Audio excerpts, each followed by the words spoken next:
Kafade Guam, welcome to another episode of In the Mix. I'm Jonah Gancharfris. Thanks so much for tuning in. Got a great show lined up for you. Coming up, we tell you about Tamoon and KFC's new delivery service. A little bit later, we get a recap of Summer of Sounds, and we close out the show with music from Live Local Friday. But first things first, Magic is on island, and they're ready to perform for Guam. Here's more. Hey lady, your heart's too big to be treated small, so please don't blame it, blame it. We're trying to be the one who could have it all, and I know that it's stupid, telling you it's dark when you see the light, and I know you ain't foolish, just give me one chance, I can treat you right, so I say will I ever be too far away when you feel alone, no way, no. The band Magic is comprised of lead singer Nasri, guitarist Mark Pelli, drummer Alex Tanas, and bassist Ben Spivak. And believe it or not, how they formed was simply just that, magic. It was during a writing session back in 2012 when Nasri, who was already a Grammy Award-winning songwriter and producer, met Mark, and there was an instant musical connection. For quite some time, Nasri was eager to do his own project and headed into the recording studio with Mark. And soon after, Alex and Ben would jump on and create the quartet we all know as Magic. In 2013, their debut album, Don't Kill the Magic, was released. What you're hearing on the first album is the first month of some of us meeting each other. So you're bringing in your style, which again kind of draws from your influences. For myself on the lyrical side of things, yeah, I am drawing from creativity or from life.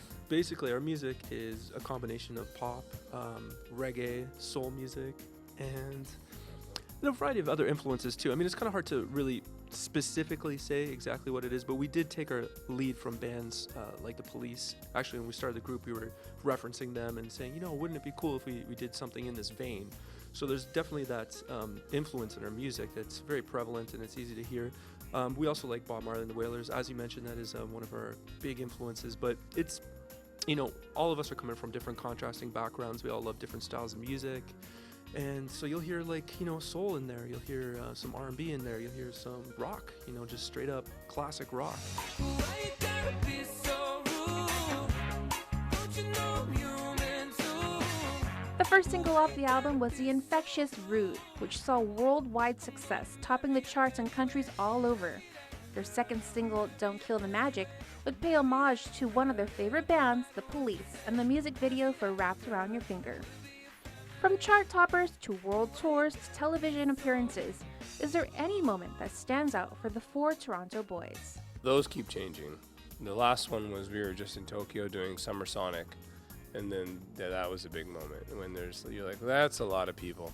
Last time we were in Tokyo, it was like we did clubs, and then we were doing like 20 to 40,000 people in front of us. So, the moments are happening very rapidly. It's hard to say one single moment. I think we're all just really happy to all the things that have happened. Us opening for Maroon 5 was great for us. Meeting some other fantastic artists on tour and just collaborating with people. Being on Shakira's album, Nasri did some writing for her too with his production team. All these things together, and just a collection of great moments. I'm not sure if there's one thing specifically that stands out as being the ultimate moment, but just a lot of good moments together. But they can all agree that nothing beats the amazing feeling of being in front of a crowd of thousands who are singing along at the top of their lungs. I love playing on stage. I love it more than maybe any other part of creating music, for me personally, because that's the payoff. That's why you sit in the studio forever and write music and work on it and rehearse, so that when you get on stage, you have that connection with an audience. And when they sing it back to you and they're clapping along, Nasri was just talking about our show in Tokyo, and there was probably 35,000 people there clapping and singing, and they were engaged and they were part of it and they were sharing. And to me, that's the best thing ever. That's the best thing ever. It's human connection. That's like at its most primal, what human beings are all about and what music is all about. So yeah, that's kind of where it all happens for me, is on stage. Sometimes when you're on stage, you develop more crushes for these faces you see, and you're like, I am in love with you right now, and then you go back to that reality. But that's the fun thing, like being in a band, you meet all these people you're singing, and then somebody's like really into your song, and you're like, are we in love? you know?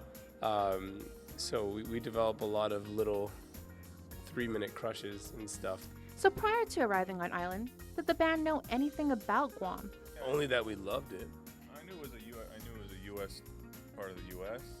I know that it's actually much further from the States than we might think it is. Like we're way closer to Japan than we are to the States because I like geography.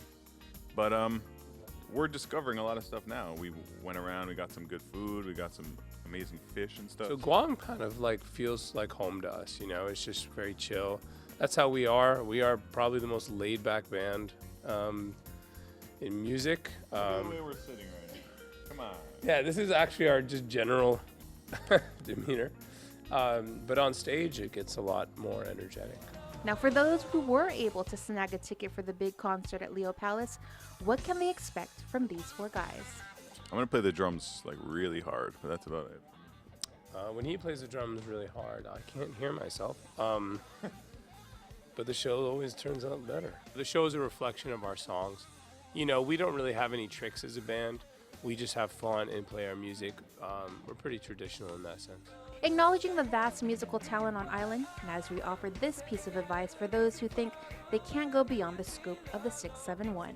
The reality is that now with the internet and with the advantages we have in this time in life, you have every opportunity. You just put it out and share it, and you can get around the world. I mean, we're from Toronto and now we're in Guam, so Toronto doesn't have the biggest music scene, you know. It has a good music scene, but it's not like, yeah, but it's like they went to America to become successful, but they did it online. Justin Bieber got discovered online. We got discovered online.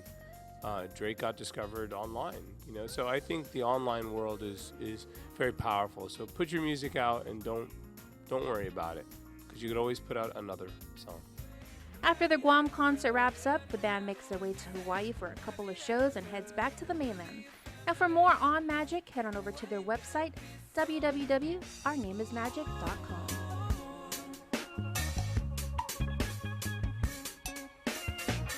Don't go anywhere, because when we return, Chris Barnett tells us about Tamooning KFC's new delivery service. You're watching In the Mix.